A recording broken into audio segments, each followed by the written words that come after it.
care staff needs to hear this story, and it's not even, it's everybody within in any place that cares for our most vulnerable folks, is they need to hear the story.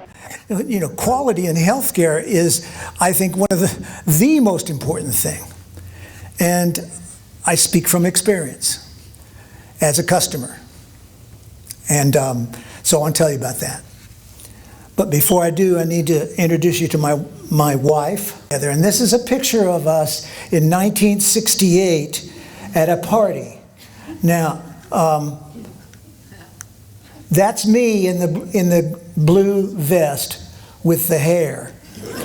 And that's she to my right there in the, what do you call that thing she's wearing? A poncho? Yes, it's like a macrame hanger. Yeah, that was in '68. This was in 1970. We had gotten married and gotten productive. And this is in '75. As you can see, my wife was still into that hippie mode. I'd moved on to be a disco god. And this is us on our one of the best bike rides we ever took, and this was in Italy. We rode through Tuscany, and that's my daughter on the right, and CJ, my wife, on the left. This was taken in 2002 in a cafe in Italy. And this was taken in the dining room of a nursing home in 2004. You see, in 2003, October the 11th, we were on a biking trip through Northern California, and we got to the top of a hill, and we chatted a little bit, and then I said, I'll see you at the bottom, because I'm a faster, more reckless rider than she is. And I took off. And I noticed some rocks scattered on the road, and I tried to signal her. Anyway, I got to the bottom of the hill, and I waited and waited, and she never showed. Finally, somebody drove up and said, were you riding with a woman in a red shirt? And I said, yeah. And he said, well, she's up on the hill, and there's been an accident, and she's unconscious. Turns out she had a TBI, pretty severe one, and she was unconscious for 8 weeks. After a while, the doctor said she has a persistent vegetative state. I see heads nodding, you know what I'm talking about. And told us that pretty much this is it. And it was like she was a corpse that wasn't dead. They were feeding her through a tube. Of course, I was devastated, as was my daughter and all of her family and all her brothers and sisters. But then one evening, things changed. I was visiting, and I got ready to go home, and I leaned over and said, I'll see you tomorrow, sweetheart. And I kissed her. And for the first time in 2 months, she kissed me back. She just went. And I drove home on a cloud that evening. I thought, she's in there. She's reachable. Maybe we can turn this around. Hi, this is Larry Johnson, and I want to thank you for watching this video of telling the story of my wife's ordeal. She was in a nursing home or some kind of rehab facility for about 2 years after her accident. And in that time, we had the opportunity to get to know lots of healthcare professionals, and the overwhelming majority of them were wonderful. One that I really remember a lot is a lady named Mavis. And Mavis just took a liking to CJ. And she was really good and did what I considered quality care. She was right on top of everything for CJ, kept an eye on her skin and kept an eye on anything that was going wrong with her. But she also shucked and jived with her and treated her like a sister.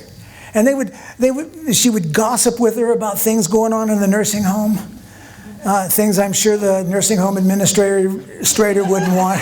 But I got to tell you, as the family member standing there watching this happen, I'm loving it. Because she was treating CJ like an adult, like a friend. After those 2 years in the nursing home and rehab, CJ came home and lived with me for 14 years. And I had a chance to interview her one evening about her experiences in the nursing homes. And this is a little bit of that interview. CJ, the reason I'm interviewing you is to get your thoughts and observations about your accident and what happened after the accident. And first of all, I want to make sure do I have your permission to do this? Yeah. Okay. So tell me about the accident. What happened to you, CJ? Well, I was riding my back, and I came to a pile of rocks that I tried to navigate through.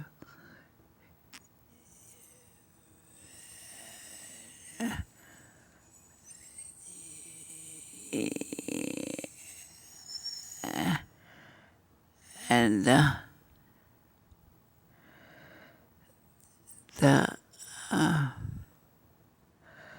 bike threw me off. Can you tell me what effect that has had on you? Well, I suffered brain damage from it. We're going to be showing this tape to people who work in healthcare. Do you have any advice to give them? They act like the people that they care for.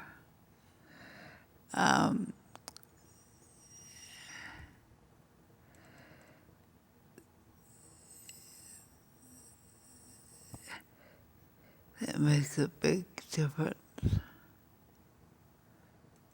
Okay. Well, thank you, CJ. I really appreciate it. All right.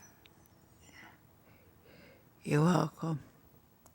Just before I brought her home from the nursing home, that was in 2006, I took her out to dinner, and we were sitting there, and I was feeding her, because she can't feed herself. And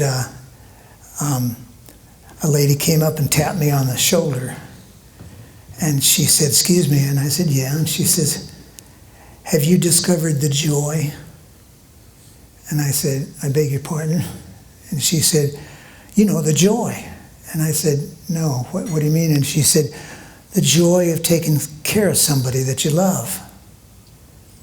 Now, I hadn't. Well, maybe 6 months later, she was home in our bed, and one night in the middle of the night, she started fussing, and I had learned by then that meant that she had soiled herself, and I was going to need to clean her up. So I got out of bed and went around the bed to the other side to change her. Now, have you ever, I was trying not to wake up. You ever done that in the middle of the night? You're trying to do something like go to the bathroom, but you don't want to wake up, so you try to stay as asleep as you can. That's what I was doing. And I cleaned her up, changed her, got her all squared away, and I said, "There you go, dear." And as I started around to the other side, in a very quiet little voice, she said, "Thank you, Larry." And then I knew the joy. It just swept over me. And it never left me. The joy of taking care of her became my major role in life. But for 14 years, she was home with me. And I was her primary caregiver. And it'll be the most joyful 14 years of my life. Now, that's just me.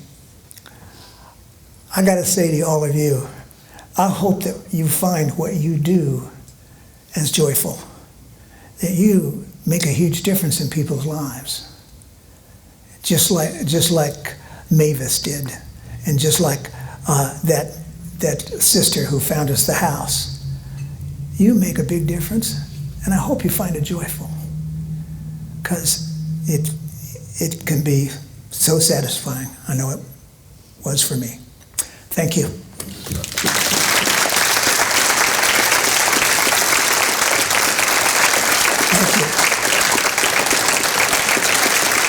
I just thought it was wonderful and just what we need to hear, just what people in healthcare marketing need to hear, the real human story, and it was just very captivating and moving. Thanks so much for watching this video. If it looks like this is a match for what you're looking for your next meeting, then call my office at 800-759-4933 or email Kathy at johnsontraininggroup.com and she will get you all squared away. I also do breakout sessions and workshops and seminars on a variety of management techniques. If that sounds interesting to you, you can check them out on my website, www.larryjohnsonspeaker.com. Hope to see you soon.